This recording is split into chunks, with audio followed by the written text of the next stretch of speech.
Hello. Ooh, gotta record the session. There we go. Hello and welcome to Business Lessons from the Military. I'm your host, Kevin Bemmel, and we are here every Tuesday at 11 a.m. Pacific time, 2 p.m. Eastern time, and an hour in for Central and Mountain. I was just talking to someone in Central Time, so it's always fun to talk to a military colleague, that I don't know well and get to know him better. He's actually going to be a guest coming up on a show in a few weeks with his wife. So you can I'll tease you a little bit about it, just to leave it there. So today we are going to start on the next group, if you will, of Marine Corps warfighting doctrine, and really start going in deeper and deeper than we have before on how to apply military lessons to starting, growing, improving your business, whether you're an entrepreneur, whether you work for a company. I think these lessons are equally applicable. And so let's jump right in. And especially since this is based on the military, there has to be a PowerPoint. That's pretty much required. So, for those of you who are in the military, you know of what I speak. And here we go. Okay. So business lessons from the military. And as I typically mention, this is all by way of working within the 3 pillars of attainment. We are generally working here in the pursuits pillar within the finances realm, although the lessons do apply to other things, especially to relationships. And certainly as we get into our self, our identity, our mindset, I think you will find a lot of these apply. All right, so today we're going to talk about the conduct of war applied to business. That's why I say we're really going to get into some of the nitty-gritty here, get into some of the details, okay? And throughout Marine Corps warfighting doctrine, you will see this term, maneuver warfare. I know I brought it up in past shows. Maneuver warfare really is the fundamental concept in how the Marine Corps looks at pursuing combat operations. Now, what's interesting is over the last certainly decade or two, business, I think, has evolved very much in a direction that's compatible with the ideas contained within maneuver warfare. And when I was preparing for the show earlier this morning, a thought occurred to me, and I want to bring this up because I think it'll help see why I feel there's such a strong connection between between military lessons and how they can be applied to business. So in America, we operate under a capitalistic system, and people will argue it's not pure capitalism. It's certainly not atavistic capitalism, that's for sure. But in general, we have our economic system is capitalism. And one of the features of capitalism that I think doesn't get talked about very often, perhaps because it sounds so negative, but is indeed in many ways one of the reasons why capitalism is, as Churchill called it, the worst economic system except for all the others, okay, is contained within capitalism is a sense of, I lost the phrase now, creative destruction, okay? So capitalism is in a constant process of destroying in order to create something new. Okay, so let's take a famous example, going back over 100 years ago now, 120 years ago or so. The automobile had been invented, but it was not a widely adopted technology, if you will. Right, there was people still got around on horses. They still had horse-drawn vehicles. And there was still a thriving industry in buggy whips, which were whips that you would sit in your buggy and you whip the horse to get it to go faster. And makers of buggy whips, they sort of just sloughed off the idea of the automobile. It was noisy, it was unreliable, it scared horses, they hated it. The roads were not compatible with automobiles. You can come up with all the explanations you want as to how someone could convince himself that the automobile was just a flash in the pan, it was never going to last, compared to the horse, which had been the mode of human transportation at that point for literally millennia, right?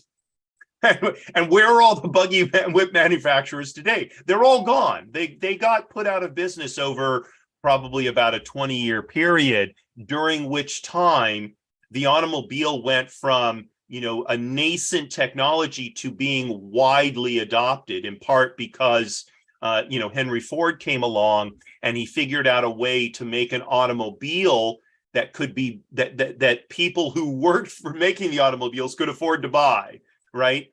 And so it became a consumer product, and it just basically wiped out horses as a means of transportation. That's the reality. So it destroyed the buggy whip manufacturing business, but it opened up the manufacturing of automobiles, and far more people were employed manufacturing automobiles. It necessitated a much larger number of skilled people to design the automobiles, to run the factories, to make the cars. And as much as we hear about the how awful it was working on these assembly lines, and yet I'm not sure that assembly line work was any less boring or more boring, I should say, than farm labor and things like that. So setting those issues aside, which are probably better discussed over a glass of bourbon or rye.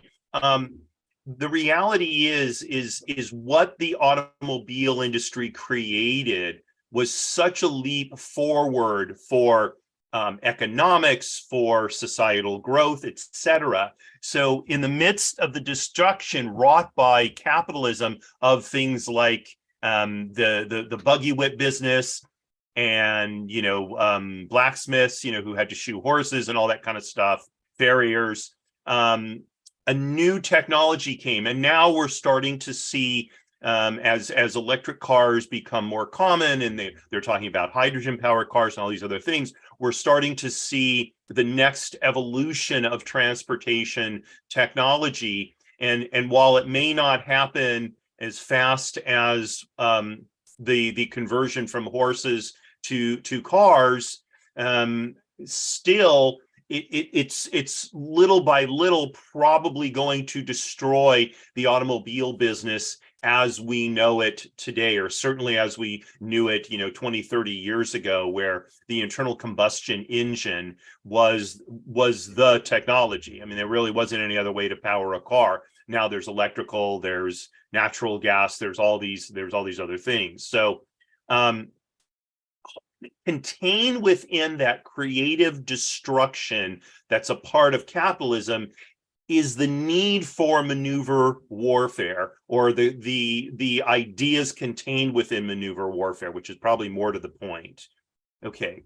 And we hear about there's this term you hear in business a lot, disruption, right? So disruption, I would argue, is creative destruction taken to the next level. And maneuver warfare, or the principles of maneuver warfare, let's speak it that way, are really the principles that allow disruption to happen. Okay, so let's get into these now and see why that's the case. Okay, so when we think about maneuver, oftentimes what we think about is sort of maneuvering on the ground, or maybe maneuvering in the air, like an airplane maneuvering or a ship maneuvering, sort of what you might call spatial maneuver. And certainly that is, from a warfighting standpoint, that is one aspect of maneuver. Where Marine Corps doctrine really is looking, though, is beyond that very narrow concept of maneuver. And they're applying it to psychological maneuver, technological maneuver, as well as temporal issues like spatial maneuver. Okay, so we want to be agile. We want to apply maneuver to every single part of our business. Okay, so we want to have maneuver in finances. We want to have maneuver in marketing. We want to have maneuver in product development and service development. We want to constantly be looking on how to move within those various realms in the overall space of business. Okay, and we also want to be thinking, how do we develop maneuver as a psychological concept? How do we build that in? Instead of thinking linearly, how do we get our new product, new service people thinking on a maneuver basis? How do we get our finance people thinking on a maneuver basis? Okay, because that's where we can, we can disrupt and make leaps toward our goals and toward wherever business is going to go in the future. Okay, so the thing about maneuver, whether it's psychological, whether it's technological, is number one, it's rapid, and number two, it's focused. Okay, we cannot be rapid and dispersed at the same time. All that's doing is more quickly depleting all of our energy, whether it's physical energy, mental energy, spiritual energy, doesn't matter.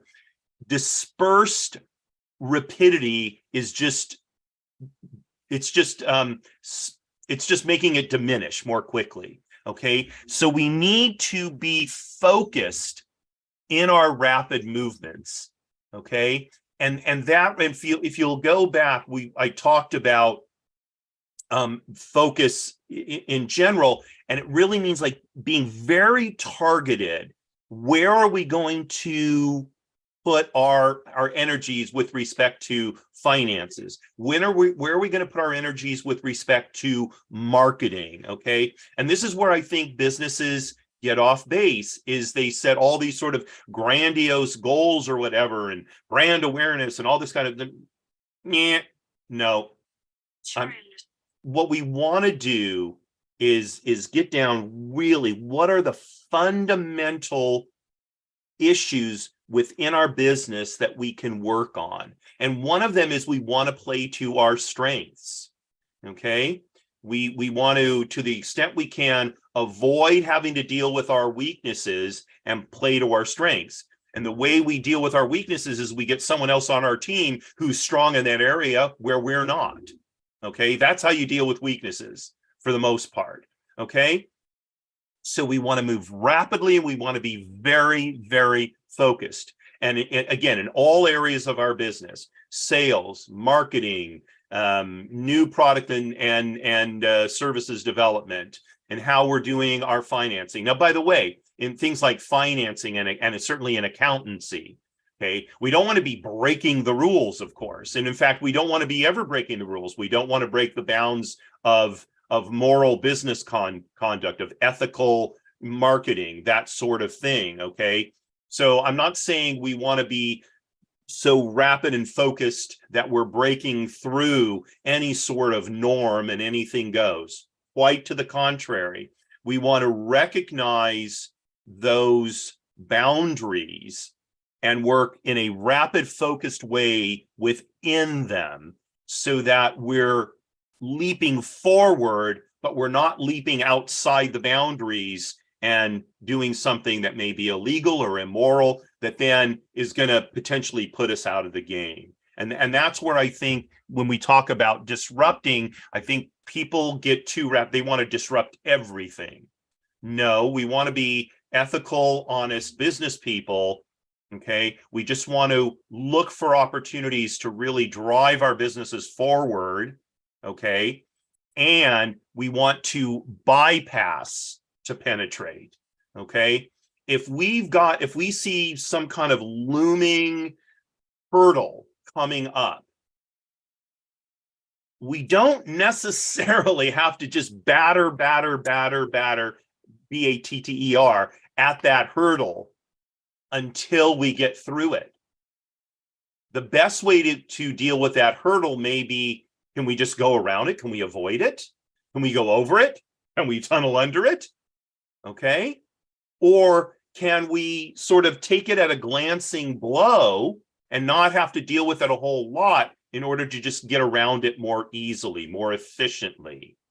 Okay. So let's take an example. Okay. Let's say that let me come up with one here real quickly. Okay. So let's say that, and we're in times like this, right? There's a lot of economic uncertainty that we're dealing with. What does that mean in terms of what's going to happen to our businesses? Are we going to get more sales? Are sales going to get contracted? Are we going to hit a recession? Are we not going to hit a recession? Stock market going to go, not going to go up? All of those are potential hurdles that we have to deal with. Okay, so one of the ways to penetrate those hurdles would be to avoid them. Okay, so rather than waiting for the recession to get here, maybe we want to take a look at streamlining our businesses now. Okay, and it may mean laying some people off. You say, well, if I lay people off, that's going to make a recession more likely. Perhaps, okay, but if you hang on to people, okay, and then we do hit recession and you have to let them go, and now all of a sudden employment isn't as strong as it is now, is that better for the people that are not essential to the operations of your business?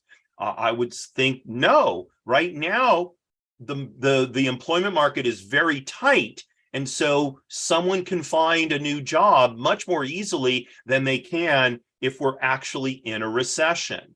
Okay, and indeed, you may be able to be in a situation where you can give people more time so that they can job search while also keeping the job with you, but they've got maybe 2 months to transition or something like that.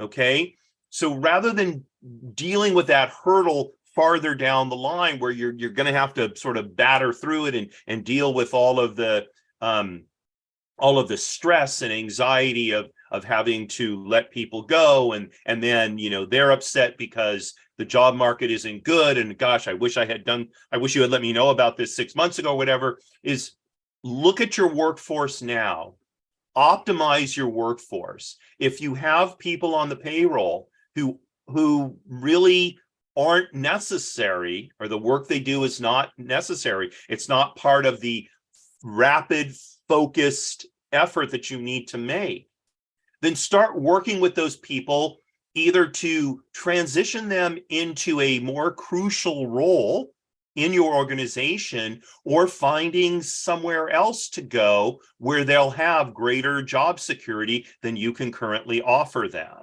Okay, that's a way to bypass a future hurdle. Okay, now, and that plays into the next thing: seize the initiative. Okay, don't sit around waiting to respond to what the competition is doing, to respond to what the market is, but may throw at you. Okay, do we really want to wait until we're in a recession to deal with being in a recession?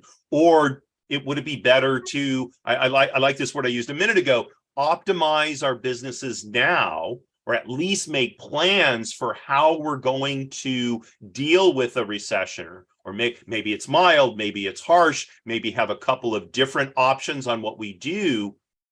Take the initiative now, make those plans, have those discussions, talk to your people. Okay, maybe there's some people who are working for you, they're really not particularly happy in their work, and they would be happier somewhere else. Okay, and maybe they're hanging in there because they feel a loyalty to you, you're a great employer, and they feel like, the labor market is so tight right now, I don't feel like in good conscience I can leave and leave you in the lurch. Say, hey, you know what? I'm trying to figure out how we're going to deal with all of this. And if really, if you're not happy here, then let's work together on a plan where you can find somewhere to go happy, where you can be happier. You can go somewhere where you'll be happier, and you'll be better off, and I'll be able to shrink my workforce, but without a lot of hard feelings on people, because people are able to go on to something that's even better than what they were doing here. So seize the initiative, okay, and talk to people. So well, I don't want to stir up uncertainty. If you think that people aren't feeling uncertainty, honestly, you're probably kidding yourself a little bit. I think most people are feeling pretty uncertain right now. I think it's better to put them on the table instead of letting it be the elephant in the room, right? Just put it on the table and say, and be honest. Let's say, I don't know where this is going to lead, but I would like to get your input. What do you see ahead? How do you see your situation?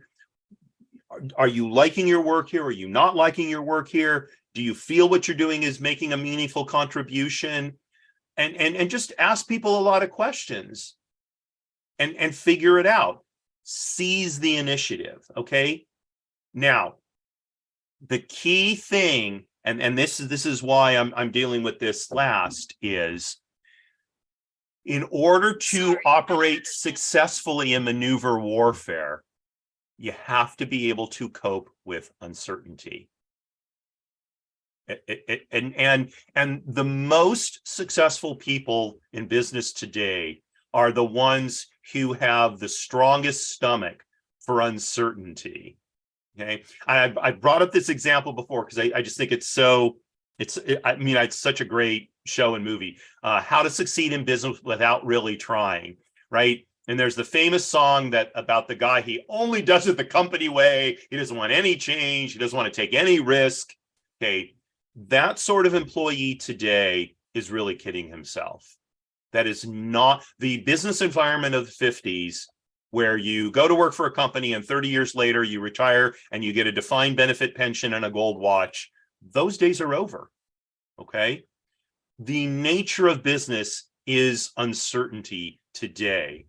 And to be successful in business, we have to consistently be working to be able to better cope with uncertainty. Okay? And one of the ways we can help our people do that is by talking to them about the uncertainty in the business, getting their input, and explaining to them, look, I'm not trying to make you feel anxious or stressed out. We are in a more than usual time of uncertainty in the economy and business. And rather than deal with this on my own and then end up surprising you with things that I've come up with, I want us to share in this so together we can better cope with whatever the future may hold for us, whether it's continuing as a team, whether it means some of us have to leave. I don't know the answer to that right now. What I do know is we have to confront the uncertainty in order to deal with it. And we're stronger doing that as a team. Okay, I've used this example often enough as well, because I think it's so pertinent to the business world, and especially when we have younger employees who want to feel that they're an important part of the organizations for which they're working. You take a submarine, in particular, an attack submarine. There's about 110, 120 crew members on that submarine, and everyone from the most junior to the captain of the boat is expected and welcomed to share ideas on how to run that boat better, how to make it a more effective tool of whatever it's doing, gathering intelligence, being a deterrent to a particular action that an enemy might take, etc. Okay, and in fact, well, you won't have a seaman apprentice on a submarine, but a seaman or a petty officer third class On a submarine, we'll think nothing of saying, hey, skipper, do you have a minute? I had an idea that I want to share with you. And unless that skipper is not a good one, he's going to say, absolutely, shipmate, or hey, shipmate, I got something to do right now. Let's get together in whatever, an hour, 30 minutes. Let's get together, in 3 hours and let's go over this thing, or let's or I can't do it today, but grab the XO and talk to him about it or whatever. He's not going to let that idea just drop for two reasons. One is it may be a great idea that will make his boat run better, and he needs that. And two, he doesn't want to teach that junior crew member that what he thinks is not worthwhile. To the contrary, he wants that junior crew member to understand your ideas are valuable. You're a valuable member of this crew, and we're going to listen to your ideas. Whether we implement them or not, that's a separate issue. But we're going to listen to them. We may debate them. We may try them, or we may not try them right now, but we may try them later, or we may reject them. But we're going to give you a hearing, because even if this idea isn't a good idea, or it's an idea we don't adopt, the next one you come up with could be, and it could be an unbelievably good idea that is going to really raise the efficiency of the operations of this boat. The same is true in our businesses. And I think we think of it as being, well, maybe in marketing that's the case, because there's all this social media marketing and all this new stuff that, like me, this stuff didn't even exist when I started in business. Okay. Not just there. In product development, in sales, in every part of the business, young people can have ideas, because if for no other reason, then they're not so invested and I guess invested is the best word, in how things have always been done. So they have a different perspective than, old guys like me can bring to a business, and they bring a fresh outlook. And that can be very valuable. They also may be involved in kinds of things that we're not involved with, like video games. Okay, I used to poo-poo video games, honestly. But what I found is there were many great lessons that can come out of video games, and that can be applied to business, and they're worth listening to. They're worth considering. Okay, so we're almost up on time here. So I encourage you to, wrestle with these ideas, think about them. How can they be applied to the business, to your business or the business for which you work, and really give that some thought. Even if it's only in one little way you use it, test it out, see if it works for you. I think you'll find that it will. I can tell you, this is how these are the principles I'm applying to my own business as I, rebuild. Okay. And it's going to be trial and error. By the way, unfortunately, that is true in combat as well. We might like to think, okay, we build this combat plan and we execute it, and nobody gets killed, and it goes off. And no, it's like von Moltke said, no plan survives first contact with the enemy. Okay, but we still need the plan. We still need to follow our principles, and then be able to maneuver, adjust, be rapid and focused, bypass to penetrate, seize the initiative, and continually increase our ability to cope with uncertainty in order to really make our businesses successful. So that's what I have today. I want to thank you for joining me. And tomorrow is my show, People Making Money, at 12:30 p.m. Pacific time, 3:30 p.m. Eastern time. I'm going to go ahead and stop the sharing here. And I'll tell you what the topic is for tomorrow. Oh, yes. So tomorrow I'm going to talk about, give you a comprehensive list of issues to deal with if you're negotiating for a job.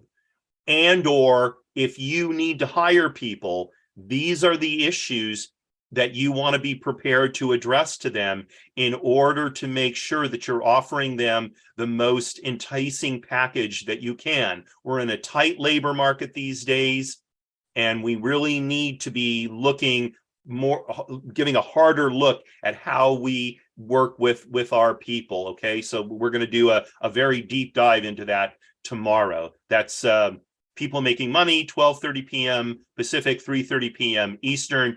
Go to my Eventbrite page. I'm going to start putting a link to the Eventbrite page in the show notes. Go to my YouTube channel, look at past episodes of the show, and that way you can see what it's about. You can join us live streaming online, or you can join the meeting live using the Eventbrite link. And then next week, starting on Monday, is Trusts and Estates Weekly. That's a show dedicated to that somewhat narrow part of the business world. So it's an opportunity to figure out how you can enhance your business by working in that arena. And then a week from today, we'll be back here for Business Lessons from the Military, continuing on with our discussion of the theory of war applied to business. So thanks again for joining me today. I appreciate it very much. Wishing you a wonderful rest of the day, and signing off. Marie, darling, you are my bell and inspiration. All the best, folks.